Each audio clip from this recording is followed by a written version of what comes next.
இப்போ இயேசு கிறிஸ்து 2000 வருடங்களுக்கு முன்பதாகவே அவர் இந்த பூமியில வந்து மரித்து அடக்கம் பண்ணப்பட்டு 3ஆம் நாள் உயிரோடு எழுந்தார்.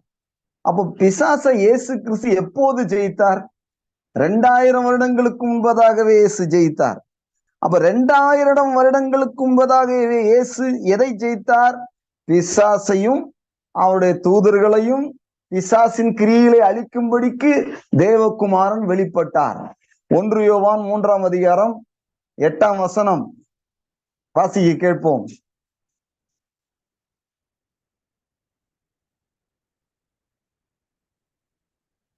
பாவம் செய்கிறவன் பிசாசினால் உண்டாயிருக்கிறான். ஏனெனில் பிசாசானவன் ஆதி முதல் பாவம் செய்கிறான். பிசாசினுடைய கிரியைகளை அழிக்கும்படிக்கு தேவனுடைய குமாரன் வெளிப்பட்டார். இயேசு வெளிப்பட்டதற்கு தேவன் மாம்சத்திலே வெளிப்பட்டார். அவர் எதற்காக வெளிப்பட்டார்? பிசாசின் கிரியைகளை அழிக்கும்படிக்கு தேவகுமாரன் வெளிப்பட்டார். பிசாசின் கிரியை என்ன? யோவான் 10ஆம் அதிகாரம் 10ஆம் வசனம் சொல்லுது, திருடன், அவனுக்கு பேரு திருடன், பொல்லாங்கான், இப்பிரபஞ்சத்தின் அதிபதி, இப்படி பல பெயர்கள் கொடுக்கப்பட்டிருக்கிறது. அதுல சொல்லப்பட்டிருக்கு திருடன் என்ன, கொல்லவும் அழிக்கவும் அன்றி வேறொன்றுக்கும் வரான். வாசிமா அந்த வார்த்தையை. திருடன் திருடவும் கொல்லவும் அழிக்கவும் அன்றி வருகிறானே அன்றி வேறு ஒன்றுக்கும் வரான். அப்ப பிசாசு ஏன் வர்றான்? ஒரு மனுஷனை ப்ரொமோஷன் பண்றதுக்கு இல்ல, ஒரு மனுஷனை கீழே தள்ளுவதற்கு. அவனுடைய வேலை என்னன்னா திருடுற வேலை. அவனுடைய வேலை என்னன்னா கொலகாரன். அவனுக்கு பேரு இயேசு கிறிஸ்து சொல்லும்போது அவனுடைய கொலகாரன், அவன் ஒரு திருடன்.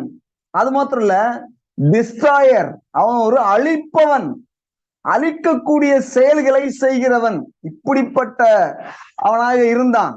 இன்னொன்னு போட்டிருக்குது, யோவான் 8ஆம் அதிகாரம் 44ஆம் வசனத்துல ஒரு காரியம் சொல்லி இருக்கிறாரு பிசாசை பத்தி. அதை வாசிப்போம். நீங்கள் உங்கள் பிதாவாகிய பிசாசானவனால் உண்டானவர்கள். நீங்கள் உங்கள் பிதாவாகிய பிசாசினால் உண்டானவர்கள். உங்கள் பிதாவுடைய இச்சையின்படி செய்ய மனதாய். அப்போ அவனுக்கு என்ன இருந்ததுன்னா இச்சை இருந்தது.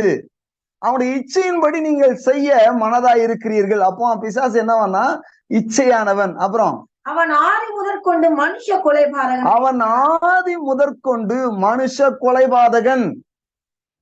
அப்புறம் வாசிமா இங்க கவனி. சத்தியத்திலே நிலை நிற்கவில்லை. அவன் சத்தியத்திலே நிலை நிற்க. அப்ப சத்தியத்துல என்ன செய்ய மாட்டான்? நிலை நிற்க மாட்டான். சத்தியம் யாரு? இயேசு. நிலை நிற்ப அவன் நிற்கவில்லை சத்தியத்துல. அவன் பொய்யனும் பொய்யுக்கு பிதா. அவன் பொய்யனும் பொய்க்கு பிதாவுமாய் இருக்கிறான். பாருங்க, பொய்யன், நல்லா கவனிச்சிங்களா? பொய் சொல்றது யாரு? பொய்யனும் பொய்க்கு பிதா யாரு? சாத்தான். சரி, பொய்யனும் பொய்க்கு பிதாவுமா இருக்கிறான்.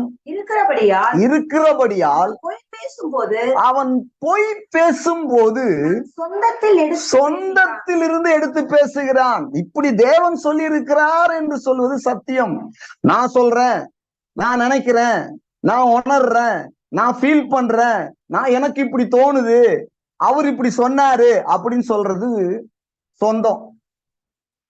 அதனாலதான் சொந்தத்திலிருந்து பேசுகிறான்.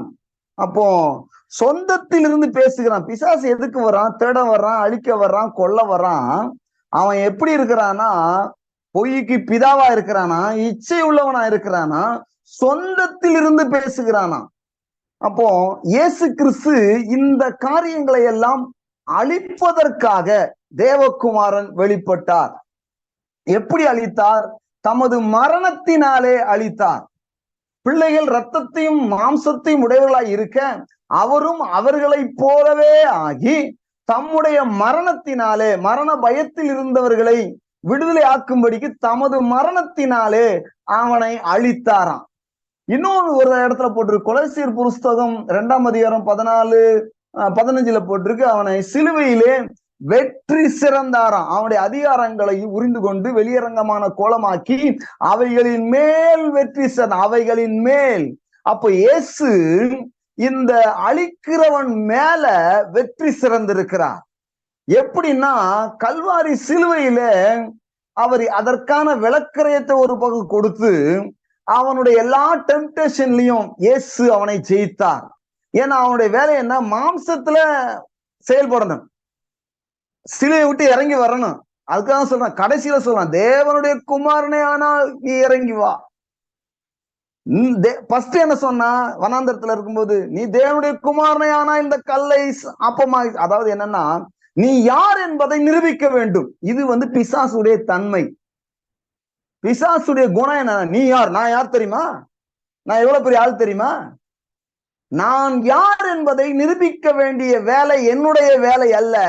நான் யார் என்கிற வேலை நிரூபிக்க வேண்டிய வேலை தேவனுடையது. அவர் சொல்றாரு, இவர் என் நேசகுமாரன்.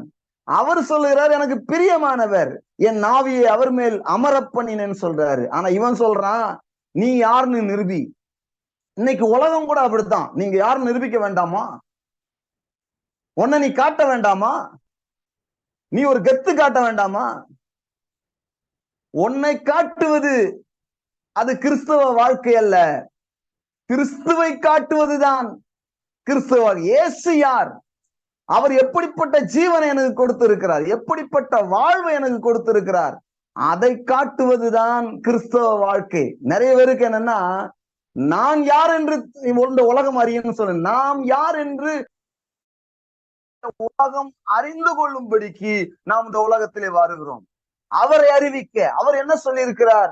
வானத்திலும் பூமியிலும் அந்த சாத்தானை ஜெயிச்சு முடிச்ச உடனே மத்தேயு 28ஆம் அதிகாரத்துல அவர் சொல்றாரு, 18ஆம் வசனம், அப்போது இயேசு சமூகத்தில் வந்து அவர்களை நோக்கி, வானத்திலும் பூமியிலும் சகல அதிகாரம் எனக்கு கொடுக்கப்பட்டிருக்கிறது. அவர் சொல்றாரு, அப்பவே கொடுக்கப்பட்டிருக்கிறது. அப்ப இயேசுவுக்கு எல்லாவற்றின் மேலும், வானத்தின் மேலும் பூமியின் மேலும் அதிகாரம் கொடுக்கப்பட்டிருக்கிறது. அந்த செய்தி இன்றைக்கு இந்த உலகத்துக்கு போய் அறிவிக்க வேண்டியதா இருக்குது. அந்த செய்தி அவர் சொன்னாரு. ஆகையால், அடுத்த வார்த்தை 19ஆம் வசனம் வாசிக்க வேண்டாம், நல்லா கவனிங்க. இந்த வார்த்தை ரொம்ப முக்கியமான விஷயம். இயேசு கிறிஸ்து 2000 வருடங்களுக்கு முன்பாக மரித்தும் பிசாசை ஜெயித்தும் உங்களுடைய வியாதியை சுமந்தும் உங்களுடைய சாபத்தை சுமந்தும் அந்த செய்தி இன்ன வரைக்கும் உங்களுடைய காதுல விழுந்து விழாதபடிக்கு பிசாசு பார்த்து கொள்ளுகிறான். சிலருக்கு புரியல. இயேசு தெய்வம் என்று ஏற்றுக்கொள்கிறார்கள். ஆனால் இயேசு கிறிஸ்துடைய சிலுவையினால் வருகிற ஆசீர்வாதம் என்ன? அவருடைய உயிர்த்தெழுதினால் வருகிற ஆசீர்வாதம் என்ன? அதுதான் சுவிசேஷம். அந்த சுவிசேஷம் இன்னும் கேட்கப்படாத மக்கள் இருக்கிறார்கள். ஒரு சிலர் நம்ம கேட்டிருக்கிறோம், நம்ம சபையில பிரசங்கம் பண்றதுனால நீங்க கேட்டிருக்கலாம்.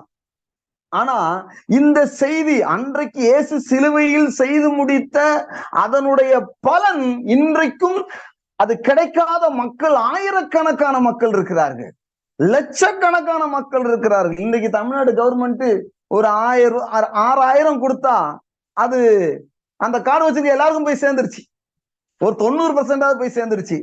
ஆனா இயேசு கல்வாரி சிலுவையில விளக்கரையும் கொடுத்து ஒரு பெனிஃபிட்டை உண்டாக்குனாரு இந்த மனிதனுக்கு, அது இன்னும் போய் சேரல. அவர் என்ன கொடுத்திருக்கிறாரு, இயேசு எப்படிப்பட்டவர் என்று இந்த உலகத்திற்கு இன்னும் தெரியல. அதனாலதான் அவர் சொல்றாரு, ஆகையால் அவர்களுக்கு தெரியல, உங்களுக்கு தெரிஞ்சிருக்குது. நீங்க என்னோட கூட இருந்தவர்கள், இந்த அப்போஸ்தலர்களையும் சீஷர்களையும் பார்த்து இயேசு சொல்லுகிறார், நீங்கள் என்னோட கூட இருந்தவர்கள், எனக்கு நீங்கள் சாட்சிகள் அப்படின்னு சொல்லிட்டு சொல்றாரு. எனக்கு எப்படிப்பட்ட அதிகாரம் கொடுக்கப்பட்டிருக்கு தெரியுமா? வானத்திலும் பூமியிலும் சகல அதிகாரம் கொடுக்கப்பட்டிருக்கு. ஆகையால் நீங்கள் புறப்பட்டு போய் சகல ஜாதிகளையும் சீஷராக்கி பிதா குமாரன் பரிசுத்தாவின் நாமத்தினாலே அவர்களுக்கு ஞானஸ்தானம் கொடுத்து அப்படின்னு சொல்லியிருக்கு. அப்படின்னா சகல ஜாதிகளுக்கும் என்ன செய்யணும்? சீஷராக்க வேண்டும். இன்னொன்னு பாத்தீங்கன்னா, மார்க்கு புஸ்தகம் 16ஆம் அதிகாரம் 15ஆம் வசனத்துல சர்வ சிருஷ்டிக்கும் சுவிசேஷத்தை பிரசங்கியுங்கள் அப்படின்னு சொன்னாரு. அப்ப பிரசங்கம் பண்ணணும்னு சொல்லிட்டாரு. அது யாருக்கு சொன்னாரு? அப்போஸ்தலருக்கு சொன்னாரு, சீஷர்களுக்கு சொன்னாரு, அவரை பின்பற்றுகளுக்கு சொன்னாரு. அப்படியே விட்டுட்டு அவர் அப்படியே அமைதியா இல்ல. நல்லா கவனிங்க. உங்களுக்கு இந்த உலகத்திற்கு நீ சொல்ல வேண்டும். ரட்சிப்பை நீ பெற்றுக்கொண்டா இந்த ரட்சிப்பை இவர்களுக்கு விளக்கி சொல்ல முடியும். நீ சுகத்தை பெற்றுக்கொண்டால் சுகத்தை நீ அறிவிக்க முடியும். நீ விடுதலையை பெற்றுக்கொண்டால் அந்த விடுதலையை பற்றிய செய்தியை மக்களுக்கு சொல்ல முடியும். சாபத்திலிருந்து நீ விடுதலையானா என்றால் சாபத்திலிருந்து விடுதலையாவது எப்படி என்று மக்களுக்கு சொல்ல முடியும். இந்த இயேசு நல்லவர் என்பதை சொல்லுவதற்காக தான் நீங்களும் நானும் இந்த உலகத்திலே இருக்கிறோம். அப்படின்னா இயேசு சொன்னாரு, ஆகையினால சொன்னார், புறப்பட்டு போங்கள் அப்படின்னு சொன்னார். சரி, புறப்பட்டு போங்கன்னா சும்மா விட்டுருவாரா? நான் என்ன சொல்றேன்னா, நிறைய நேரங்கள்ல தேவன் நம்முடைய பேக்கப்பா இருக்கார், பின்னாடி பாதுகாவலராய் இருக்கிறார். அதை தெரிஞ்சுக்கொள்ளணும். நீங்க இந்த உலகத்துல சுவிசேஷம் சொல்வதனாலயோ, பிசாசை விரட்டினாலயோ, வியாதியை சுகமாக்குறதுனாலயோ எந்த பிசாசும் உங்களை தொட முடியாது.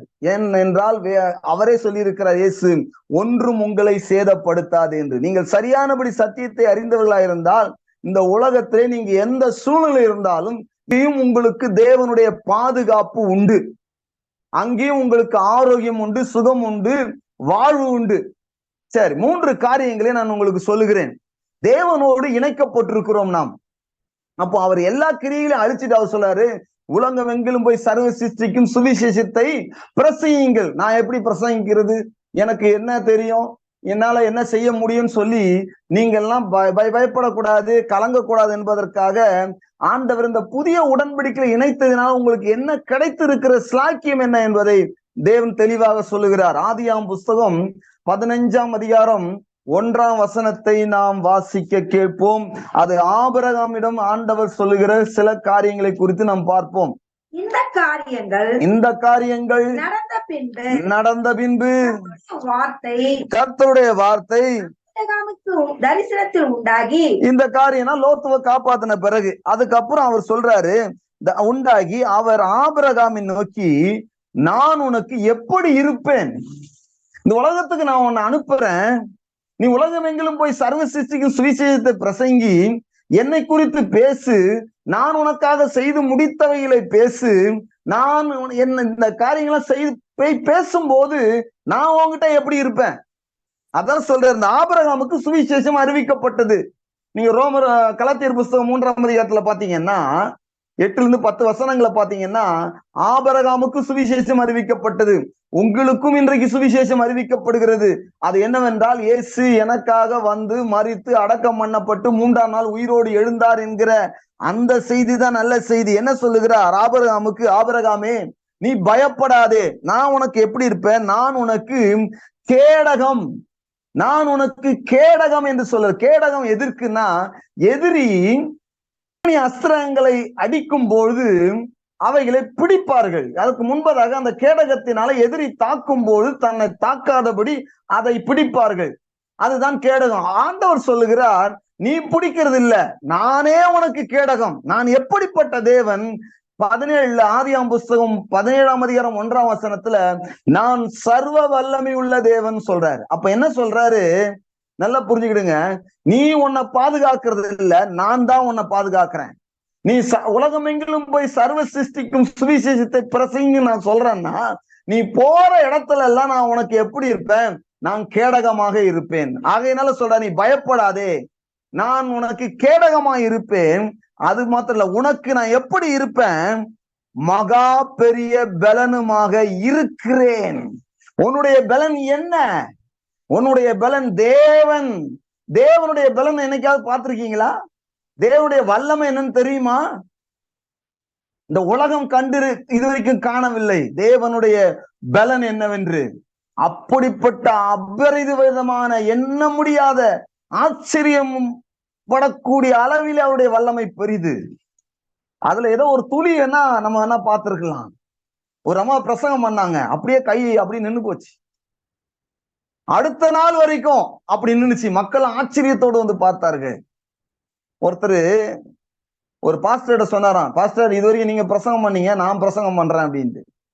நீங்க கீழே இறங்க, புல்பீட்டை போட்டு கீழே இறங்க, நான் பிரசங்கம் பண்றேன்னு போய் பைபிளை எடுத்து பிரசங்கம் பண்ணாராம். அப்படி நின்று போச்சு. வாய் பேச முடியல, கையை கீழே போட முடியல, கையை தூக்க முடியல, அப்படி நின்று போச்சு. தேவனுடைய வல்லமை என்று தெரியுமா? அவர் சொல்றாரு, நான் உனக்கு மகா பெரிய பலன், வாயை அடைக்கவும் வாயை திறக்கவும் வல்லமுள்ள தேவன், கதவை திறக்கவும் கதவை அடைக்கவும் உள்ள தேவன், யோர்தானை பிரிக்கவும் முடியும், மறுபடியும் யோர்தானை ஓட வைக்கவும் முடியும். அப்படிப்பட்ட வல்லமை உள்ள தேவன். அவர் சொல்றார், நான் உனக்கு எப்படிப்பட்ட தேவன்? மகா பெரிய கேடகமாய் இருக்கிறேன், மகா பெரிய பலமாய் இருக்கிறேன். அதனால நீ என்ன பண்ணு, எனக்கு நீதான் சாட்சி, நீதான் என் வாய், நீதான் எனக்கு என்னுடைய அவயம். ஆகையால் நீங்கள் புறப்பட்டு போய், எனக்கு அதிகாரம் இருக்கிறது. எங்கெல்லாம் அதிகாரம் இருக்கிறது? இந்த முழு உலகத்திலும் இருக்கிறது, முழு உலகத்துக்கு வெளியும் இருக்கிறது. ஆகையால் நீ தைரியமா பயப்படாம புறப்பட்டு போய் சுவிசேஷத்தை பிரசங்கம் பண்ணு சொல்றாரு. Isaiah chapter 41:10. ஏசாயாவின் புஸ்தகம் 41ஆம் அதிகாரம் 10ஆம் வசனம். நீ பயப்படாதே, நீ பயப்படாதே. ஆபிரகாமுக்கு முதல் சொன்ன வார்த்தை, நீ பயப்படாதே, நான் உனக்கு கேடகமாயிருக்கிறேன், நான் உனக்கு மகா பெரிய பலமாயிருக்கிறேன். ஆனா இங்க சொல்றாரு, தீர்க்கதரிசி மூலியமாக தேவன் என்ன சொல்றாரு? வாசிப்போம். பயப்படாதே, நீ பயப்படாதே, நான் உன்னுடனே கூட இருக்கிறேன், திகையாதே, நான் உன் தேவன், நான் உன்னை பலப்படுத்தி உனக்கு சகாயம் பண்ணுவேன், என் நீதியின் வலக்கரத்தினால் உன்னை தாங்குவேன். நீங்க சுவிசேஷத்தை அறிவிச்சீங்கன்னா, அன்றைக்கு 2000 வருடங்களுக்கு முன்பாக நடந்த செய்தி இன்று வரைக்கும் போய் சேரல. அதுக்கு பலவிதமான தடைகளை பிசாசு போட்டிருக்கலாம். ஆனா நீங்களும் நானும் அந்த செய்தி, நாம் பெற்றுக்கொண்ட அந்த சுவிசேஷத்தின் செய்திய இந்த உலகம் எங்கிலும் பரப்பக்கூடிய வேலையில நம்ம இருக்கிறோம். நம்முடைய சபையும் அந்த வேலையை தான் செய்யணும். ஏதோ நம்ம கூடி வந்தோம், அபிஷேகத்தில் நிறைஞ்சோம், நல்ல செய்தியை கேட்டோம், கை தட்டினோம், அப்படி வாழக்கூடாது. அதற்கு மேல ஒரு வாழ்க்கை இருக்கிறது.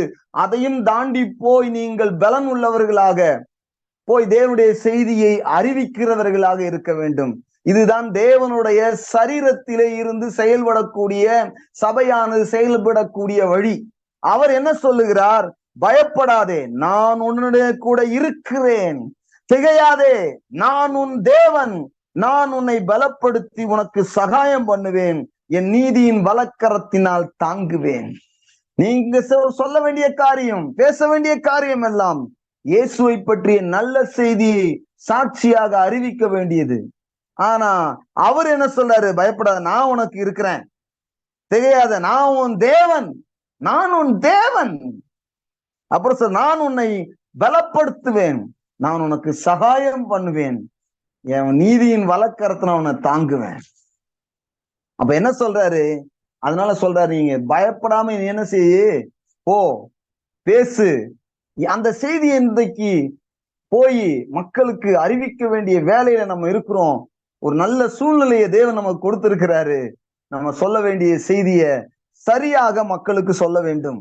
அப்புறம் என்ன சொல்றாரு? அடுத்த வசனத்தை நாம் வாசிப்போம். 11. இதோ உன் மேல் எரிச்சலா இருக்கிற யாவரும் வெட்கி இளைச்சை அடைவார்கள், உன்னுடனே வழக்காடுகிறவர்கள் நாசமாகி ஒன்றும் இல்லாமல் போவார்கள். நல்ல கவனிங்க, சாதாரண தேவன் அல்ல. பிள்ளைகளுக்கு தண்டனை இல்லை, பிள்ளைகளுக்கு ஆக்கினை இல்லை, பிள்ளைகளுக்கு இல்லை. ஆனா உனக்கு விரோதமாய் போராடுகிறவர்கள், உன்னுடனே வழக்காடுகிறவர்கள் நாசமாகி ஒன்றுமில்லாமல் போவார்களாம். தெரியுமா? நீங்க தேடியும் காணாது இருப்பீர்களாம். சில நேரங்கள்ல சில நல்ல நபர்களை பார்த்திருக்கேன், பிசாசே பேச வைப்பான் அவங்கள. அவங்க பேசுவாங்க, அப்புறம் அதை பேசியே அவங்க சீரழிஞ்சு போயிடுவாங்க. தேவனுடைய ஊழியக்காரனை பேசி நிறைய குடும்பங்கள் அழிஞ்சு போயிருக்கிறத பார்த்திருக்கிறேன். அந்த குடும்பங்கள்லாம் நல்லா இல்லை. பாருங்க, ஒருத்தருக்கு பயங்கரமான ஒரு பிரச்சனை. அவருக்கு இன்னும் ஊழியக்காரர் கேட்டாரா, ஏன் இது நடந்துச்சுன்னு கேட்டாரா. அப்ப சொன்னாரா, நான் ஊழியக்காரர்களுக்கு விரோதமா பேசினேன், அதனால எனக்கு இது நடந்ததுன்னு அவரே ஒத்துக்கொண்டாராம். அதனால ஊழியக்காரர்களுக்கு விரோதமாக, சபைக்கு விரோதமாக இயேசு என்ன சொன்னார் தெரியுமா? சவுலே சவுலே, முள்ளில் உதைக்கிறது உனக்கு கடினமா அப்படின்னு கேட்டாரு. அவர் என்ன சொல்றாரு? நீ என்ன உதைக்கல, முள்ள உதைச்ச. முள்ளுனா யாரு? அவர் சொல்றாரு, என்ன உதைக்கிறன்னாரு. நீ எட்டி உதைக்கிற, நீ கொடுமைப்படுத்துற, நீ எனக்கு ரொம்ப பேசுற. அவர் சொன்னாரு, வேத புத்தகம் சொல்லுது, சபையை அவன் பாழாக்கி கொண்டிருந்தானா. அதுக்கு ஆண்டவர் சொல்றாரு, அவன் என்ன வேதனை, அதனால ஆண்டவர் கேட்டாரு சவுல்ட்ட, சவுலே சவுலே நீ என்னை ஏன் வேதனைப்படுத்துகிறாய்? என் ஊழியக்காரனை பேசினா என்ன பேசின மாதிரி அர்த்தம், என் விசுவாசிகளை பேசினா என்ன பேசின மாதிரி அர்த்தம், என் பிள்ளைகளை பேசினா என்ன பேசின மாதிரி அர்த்தம். அவர் ஏற்கனவே ஒரு இடத்துல சொல்லியிருக்க, என்ன தெரியுமா, நான் காவலில் இருந்தேன், அதாவது புறஜாதியா தண்டனை அனுப்பிச்சுட்டு உள்ள இருக்கிறான். அதுக்கு அவர் சொல்றாரு, நான் காவலில் இருந்தேன், என்ன வந்து பார்க்கல, நான் பசியா இருந்தேன், நீங்க சாப்பாடு போடல, நான் வஸ்திரம் இல்லாம இருந்தேன், எதுவுமே இல்லாம இருந்தேன், என்னை வந்து நீ விசாரிக்கலன்றாரு. புறஜாதிகளுக்கே அப்படி சொல்லுவார் என்றால், உங்களுக்கும் எனக்கும் உங்களை தொடுகிறவனை சும்மா விட மாட்டாரு. ஒரு வசனம், அருமையான வசனங்கள், சில வசனங்கள்லாம் அவர் சொல்றாரு, நீங்க எதை செய்யறீங்களோ, அந்த சிறியவர்களுக்கு எதை செய்யறீங்களோ அதை எனக்கே செய்தீர்கள்னு சொல்றாரு. அப்ப நான் என்ன சொல்றேன்னா, தேவனுடைய பிள்ளைகளுக்கு எதை செய்கிறார்களோ அதையே தேவனுக்கு செய்கிறார்கள் என்ற அர்த்தம். ஊழியக்காரனுக்கு எதை செய்கிறார்களோ அதையே தேவனுக்கு செய்கிறார்கள் என்று, அதை அப்படித்தான் தேவன் எண்ணுகிறார். பாருங்க, ஏழைய கூட சொல்றாரு, ஏழைக்கு இறங்குகிறவன் கர்த்தருக்கு கடன் கொடுக்கிறான். எல்லா மனிதர்களையும் தேவன் நேசிக்கிறார், எல்லா மனிதன் மேலும் அக்கறை உள்ளவராக இருக்கிறார் தேவன். யாரையுமே அற்பமாக என்ன தேவன் ஒருவரையும் விட மாட்டார். யாருமே இந்த உலகத்துல அற்பமானவர்கள் இல்ல. அவர் சொல்றாரு, பிலேயாம் சொல்றான், தேவன் சபிக்காதவனை எப்படி நான் சபிக்க முடியும்? ஈஸியா வாயை திறந்து சபிக்கிறது வரவே கூடாது வாயில. ஏன் தெரியுமா? தேவன் சபிக்காதவர்களை நாம் சபிக்க கூடாது, ஆசீர்வதிக்க தான் செய்யணும். நமக்கு உறவா பேசுறாங்களா, நல்லா இருக்கட்டும் சொல்லி ஆசீர்வதிங்க. நமக்கு உறவமா செயல்படுகிறாங்களா, ஆசீர்வதிங்க. நம்மளை ஏமாத்து நினைக்கிறாங்களா, அவங்களை ஆசீர்வதிங்க. நீங்க கெட்டு போக மாட்டீர்கள், தேவன் உங்களை உயர்த்தி விடுவார். அதை காட்டிலும் பல மடங்கு அவங்க முன்னாடியே ஆண்டவர் உங்களை தலை நிமிர்ந்து நடக்க பண்ணுகிற தேவன். உங்களுக்கு தெரியுமா, அவர் சொல்றாரு, நான் உன்னுடனே வழக்காடுகிறவர்கள் நாசமாகி ஒன்றுமில்லாமல் போவார்கள். உன்னோட வழக்காடுகிறார்களே அவர்கள் மேல கோபமா இருக்காத, அவர்களை மன்னி. அப்படி வந்துட்டேன்னா உனக்கு விரோதமா பேசுறவங்களை மன்னிக்க ஆரம்பிச்சு நான் ஜெபம் பண்றேன் டெய்லி, இல்ல வாரத்துல ஒரு நாள், மாசத்துல ஒரு நாள், ஆண்டவரே எனக்கு விரோதமா பேசுறவங்க எல்லாம் ஆசீர்வதிக்கிறேன் ஆண்டவரே. அவங்க கிட்ட குப்பை இருக்கு, அவங்க மேல குப்பை போட ட்ரை பண்றாங்க, ஆனா என்கிட்ட தேவனுடைய ஆசீர்வாதம் இருக்கு, அதனால தேவனுடைய ஆசீர்வாதத்தை அவர்கள் மேல் போடுகிறேன். அதுதான் உள்ள இருக்கு, அதனால ஆசீர்வதிக்க நம்புகிறேன். இந்த வடகொரியா தென்கொரியா பிரச்சனை பெரிய பிரச்சனை. அப்போ வடகொரியாவுல உள்ளவங்க என்ன பண்ணாங்கன்னா, ஒரு சுவருக்கு இந்த பக்கம் தான் தென்கொரியா, வடகொரியாவில் உள்ள எல்லாம் அழுகுனதெல்லாம் எடுத்து, குப்பையெல்லாம் எடுத்து குப்பை வண்டியில ஏத்தி, நாத்தம் மூக்க பிடிக்கிற அளவுக்கு அப்படியே கொண்டு வந்து இந்த தென்கொரியா பக்கம் அப்படியே கொட்டிட்டாங்க. லாரியில குப்பைய கொட்டிட்டாங்க. ஒரே குப்பை நாத்தம் கொமட்டுற மாதிரி சில கழிவுகள் எல்லாம் போட்டாங்க, நாறுது. உடனே தென்கொரியாவில் இருக்கிறவங்க பார்த்தாங்க, என்னடா செய்யலாம் இதுக்கு அப்படின்னு சொல்லிட்டு திருப்பி என்ன பண்றாங்க தெரியுங்களா, இவங்க நல்ல பழங்களை ஒரு லோடு ஏத்தி, லாரியில ஏத்தி, நல்ல சாப்பாடு ஏத்தி, அப்படியே இந்த பக்கம் இருந்து அந்த பக்கம் சோறுக்கு அந்த பக்கம் கொட்டினாங்களாம். அப்ப கேட்டாங்களாம், ஏன் அவங்க குப்பையை கொட்டும்போது நீங்க ஏன் குப்பையை கொட்டலன்ட்டு. அதுக்கு சொன்னாங்களாம், அவங்க தென்கொரியால உள்ளவங்க, அவர்களிடத்தில் என்ன இருந்ததோ அதை கொட்டினார்கள், எங்களிடத்தில் எது இருக்கிறதோ நாங்கள் அதை கொட்டுகிறோம். உங்களுக்குள்ள கிறிஸ்து இருக்கிறாரு, நீங்க அதை தான் கொட்டணும். அவர்களை ஆசீர்வதிக்க தான் செய்யணும், அவர்களை நல்லா இருக்க வாழ்த்தை தான் செய்யணும். அதுதான் உங்களுக்குள்ள இருக்குது, அது அவங்களுக்குள்ள கொடுக்கணும். அப்படின்னா நல்லா கவனிங்க. அப்ப ஆண்டவர் என்ன சொல்றாரு, அடுத்த வசனத்தை வாசிப்போம். உன்னுடனே போராடினவர்களை தேடியும் காணாதிருப்பாய், உன்னுடனே யுத்தம் பண்ணின மனுஷர்கள் ஒன்றுமில்லாமல் இல்பொருளாவார்கள். மேல போட்டிருக்குது ஒன்றுமில்லாமல் போவார்கள், இங்க போட்டிருக்கு இல்பொருளாவார்கள் அப்படின்னு சொல்லிட்டு ஆண்டவர் கீழே 15ஆம் வசனத்துக்கு வர்றாரு. என்னன்னா, இதோ ஆண்டவர் உங்களை எப்படி வச்சிருக்கிறாரு தெரியுமா, அவர்கள் இப்படி எல்லாம் போவாங்கன்னு சொல்லிட்டு உங்களை சொல்றாரு, இதோ போர் அடிக்கிறதுக்கு நான் உன்னை புதிதும் கூர்மையான பற்கள் உள்ள யந்திரமாக்கினேன், நீ மலைகளை மிதித்து நொறுக்கி குன்றுகளை பதருக்கு ஒப்பாக்கி விடுவாய், அவைகளை தூற்றுவாய், அப்போது காற்று அவைகளை கொண்டு போய் சுழல் காற்று அவைகளை பறக்கடிக்கும், நீயோ கர்த்தருக்குள்ளே கலிகூர்ந்து இஸ்ரவேலின் பசுத்திற்குள்ளே மேன்மை பாராட்டி கொண்டிருப்பாய். அப்ப நீ எப்படி இருக்கிற, நீ ஒரு யந்திரம், எல்லாத்தையும் மிதிச்சிருவ. ஆண்டவர் உனக்கு சுவிசேஷ வேலையை ஏன் கொடுத்திருக்காரு தெரியுமா? நீ ஒரு எந்திரம். அவர் உனக்கு பலமா இருக்கிறது மட்டும் இல்ல, உனக்கு கேடகமா இருக்கிறது மட்டும் இல்ல, உன்னை பயப்படாத இருக்குன்னு சொல்ல மட்டும் இல்ல, நான் உன் கூட இருக்கிறேன்னு சொல்றது மட்டுமல்ல, உனக்கு விரோதமா வர்றவங்களை அப்படி சொல்லியிருக்கிறாரு. ஆனா உன்னை குறித்து ஆண்டவர் சொல்றாரு, நீ ஒரு எந்திரம் என்று சொல்லியிருக்கிறாரு. அதனால நம்ம செய்ய வேண்டிய வேலை என்ன? அன்னைக்கு இயேசு கிறிஸ்து சிலுவையில பட்ட பாடுகளையும் மரணத்தையும் அவருடைய உயிர்த்தெழுதினால் வருகிற ஆசீர்வாதத்தையும் நாம் பார்க்கிற மக்கள், நாம் வாழ்கிற பகுதிகளை கொண்டு போய் சேர்க்கணும். அதுக்கு என்ன பண்ணணும்? பிரேசல ஆரம்பிக்கணும், சண்டே கிளாஸ் ஆரம்பிக்கணும், சாட்சி சொல்றத ஆரம்பிக்கணும். வெக்கப்பட்டு அப்படியே உட்கார்ந்து இருக்காதீங்க, செயல்பட ஆரம்பியுங்கள். சரி, ஓகே. இப்போ ஆண்டவர் என்ன சொன்னார் தெரியுங்களா? நல்லா கவனிங்க. இது பழைய ஏற்பாடுல இருந்து 2 வசனங்களை காமித்தேன் உங்களுக்கு, சரிங்களா? இப்போ நீங்க சுவிசேஷத்தை அவர் சொன்னார், எனக்கு வானத்திலும் பூமியிலும் சகல அதிகாரமும் இருக்குது, ஆகையால் நீங்கள் புறப்பட்டு போங்கன்னு சொல்லிட்டு அது என்ன சொல்றாருன்னா 20ஆம் வசனம், நான் உங்களுக்கு கட்டளையிட்ட யாவையும் அவர்கள் கை கொள்ளும்படி அவர்களுக்கு உபதேசம் பண்ணுங்கள். இதோ உலகத்தின் முடிவு வரைந்தும் சகல நாட்களிலும் நான் உங்களுடனே கூட இருக்கிறேன். அவர் சொல்றாரு, இந்த புதிய உடன்படிக்கையில் இணைக்கப்பட்டிருக்கிறீங்க, நீங்க போங்க, உபதேசம் பண்ணுங்க, டீச் பண்ணுங்க, கடைசி இந்த உலகத்தின் முடிவு வரையணும். இருப்பாரோ இருக்க மாட்டாரோ, வருவாரோ வரமாட்டாரோ என்ற சந்தேகம் இல்ல, உலகம் முடிகிற வரைக்கும் உன் கூட, நீ அது இருக்கிற வரைக்கும் உன் கூட இருப்பாருன்னு நான் சொல்றாரு. சகல நாட்களிலும் நான் உங்களுடைய கூட இருக்கிறேன். இருக்க போறேன்னு சொல்லல. நீ போய் சுவிசேஷத்தை அறிவி, இயேசு கிறிஸ்து சிலுவையில செஞ்ச காரியத்தை சொல்லு. உனக்கு மகா பெரிய கேடகமா இருக்கிறார், பலனா இருக்கிறார், துணையா இருக்கிறார், உன்னை பலப்படுத்துவார், உன்னை ஒரு எந்திரமாக வைத்திருக்கிறார். அவர் சொல்றாரு, நான் உலகத்தின் முடிவில் உன்னோட கூட இருந்து சகல நாட்களிலும் நான் உன்னுடனே கூட இருக்கிறேன் என்று சொன்னார். இன்னொரு காரியத்தை சொல்றேன், அப்படி நம்ம போய் சுவிசேஷத்தை அறிவிச்சா அவர் என்ன செய்வார் என்று மார்க் புத்தகம் 16ஆம் அதிகாரம் 19ஆம் வசனத்தை நான் வாசிக்கிறேன். இவ்விதமாய் கர்த்தர் அவர்களுடனே பேசின பின்பு பரலோகத்துக்கு எடுத்துக்கொள்ளப்பட்டு தேவனுடைய வலது பரிசத்திலே உட்கார்ந்தார். உடனே என்ன பண்ணாங்க? இவங்கெல்லாம் அவர் மேல போய் உட்கார்ந்தாரு, இவங்க எல்லாம் புறப்பட்டு போனாங்க.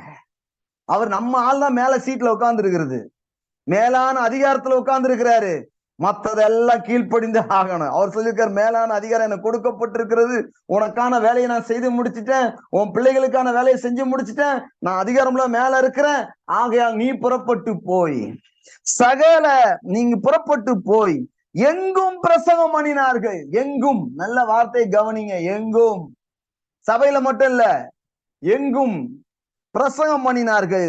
கர்த்தர் அவர்களுடைய கூட கிரியை நடப்பித்து அவர்களுடைய கூட கிரியை நடப்பித்தாராம். அப்ப சுவிசேஷம், தேவனுடைய கிரியை நீங்க பார்க்கணும்னா சுவிசேஷத்தை அறிவிச்சா நீங்க பார்க்கலாம். நீங்க எனக்குனே பேசுன மாதிரி இருக்கீங்க, தீர்க்கதரிசனமா பேசுனீங்க, நீங்க சொல்லும் போதே எனக்கு வியாதி சுகமாயிருச்சுங்க, நீங்க சொல்லும் போதே பிசாசு ஓடி போச்சுங்க, எனக்கு என்னவோ நீங்க சொல்லும் போதே எனக்கு மனசு ஆறுதலா இருக்குதுங்க.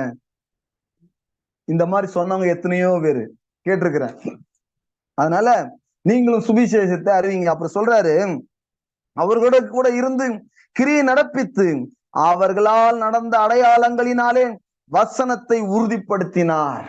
வசனத்தை அவர்களோட கூட இருந்து, நீங்க மட்டும் தனியா ஊழியம் செய்யலங்க, தேவனும் சேர்ந்து உங்களோட கூட ஊழியம் செய்யல. தெரியுமா? 1 கொரிந்தியர் புஸ்தகம் 3ஆம் அதிகாரம் 8ஆம் வசனம், நாம் தேவனுக்கு உடன் வேலையாட்களாய் இருக்கிறோம்.